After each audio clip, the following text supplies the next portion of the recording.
Hola, buenas tardes. I am going to be doing this video. It's early. I know that you will be reviewing this information for October 7th, but I think these are some important verbs that you might want to be able to use in your oral exams, in your compositions, as well as in your third video that will be due this week and next week. Okay, so we're going to talk about los verbos que terminan en er and ir. Okay, so just like AR verbs are not the only kinds of verbs in Spanish, but just like the AR verbs, we do conjugate these other verbs.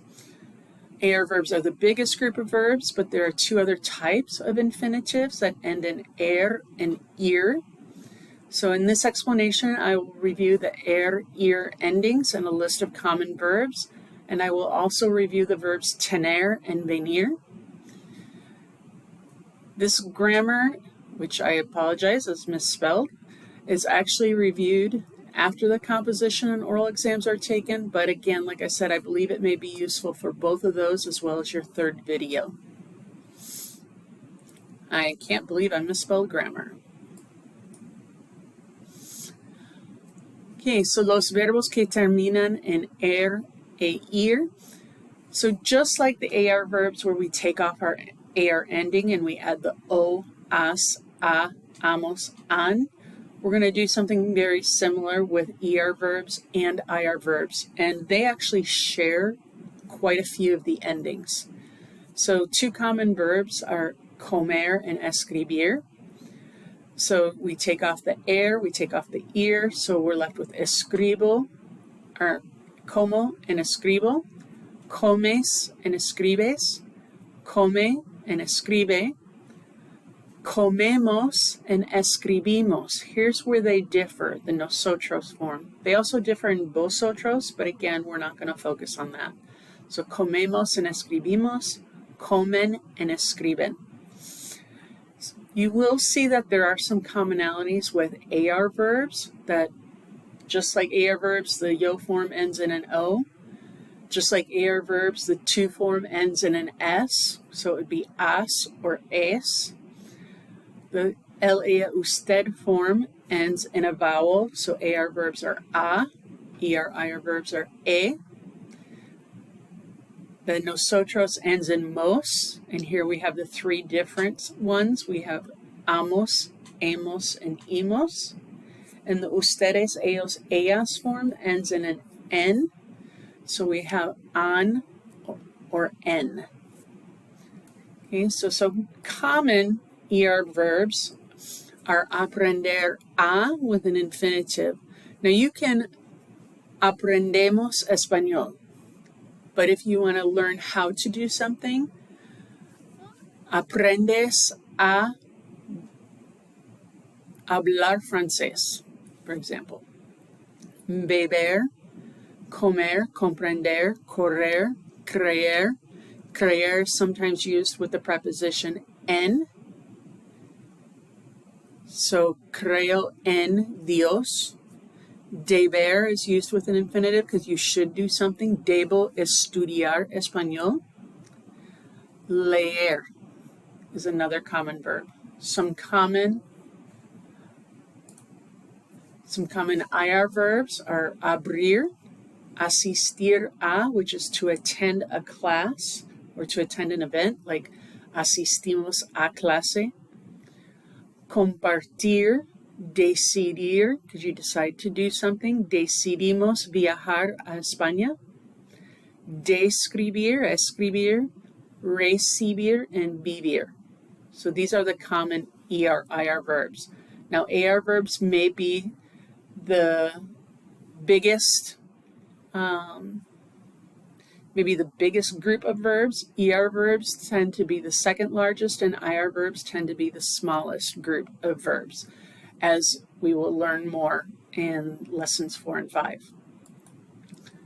Now, two other verbs are tener and venir, and they are kind of a nice introduction to Lección 4, where we're going to get into irregular verbs we're going to get into verbs that are called stem changers. So you'll see that some of these forms of tener and venir, the E in the stem changes to an IE.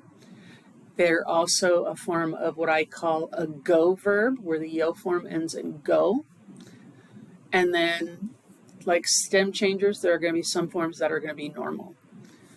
Okay, so they're very similar. Tengo, vengo. Tienes, vienes. Tiene, viene. Tenemos, venimos. Because again, ER, IR difference. Tienen, vienen. Now, tener is to have, like you can have siblings. Tengo dos hermanas. Tengo una hija. Mis padres tienen tres hijas. Okay. But there are also idiomatic expressions that go with tener, and it's different than in English, where in English we express like, I am however many years old, or I'm hot, I'm cold, I'm lucky.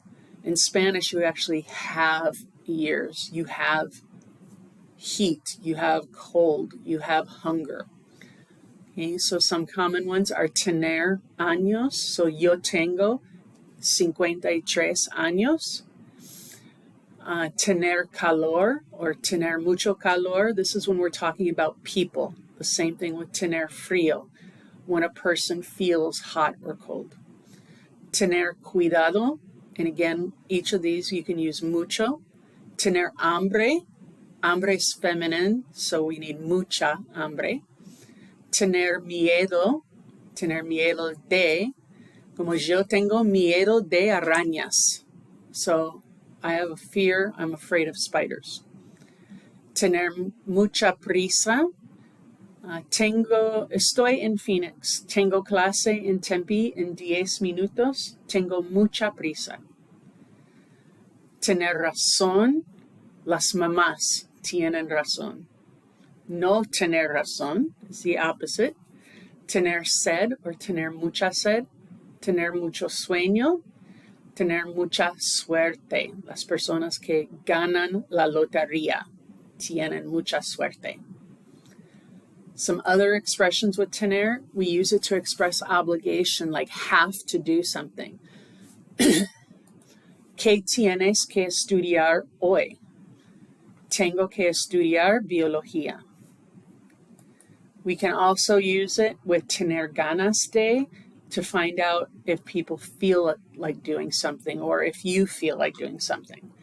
Like, ¿tienes ganas de comer? No, tengo ganas de dormir.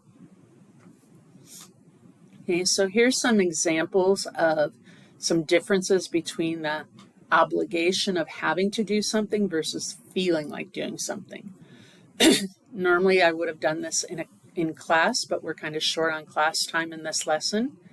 So, dice, escriban 4 oraciones que empiezan con la información a continuación. Mencionan lo que tienen ganas de hacer y lo que tienen que hacer.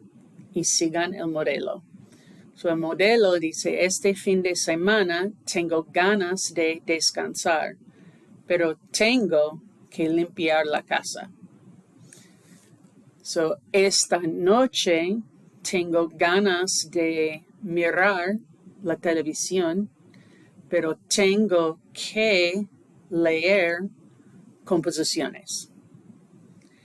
Este viernes por la noche tengo ganas de asistir a una fiesta, pero tengo que trabajar. So you can think of things for número 3 and número 4 to show the difference of what you feel like doing versus what you have to do. Okay, so this was a brief introduction to the ER-IR verbs, the verbs of tener and venir, which hopefully may help you on your video that you'll be doing for this week, as well as next week's composition and oral exams. So I hope this helps. Buenas tardes, espero que todo esté bien.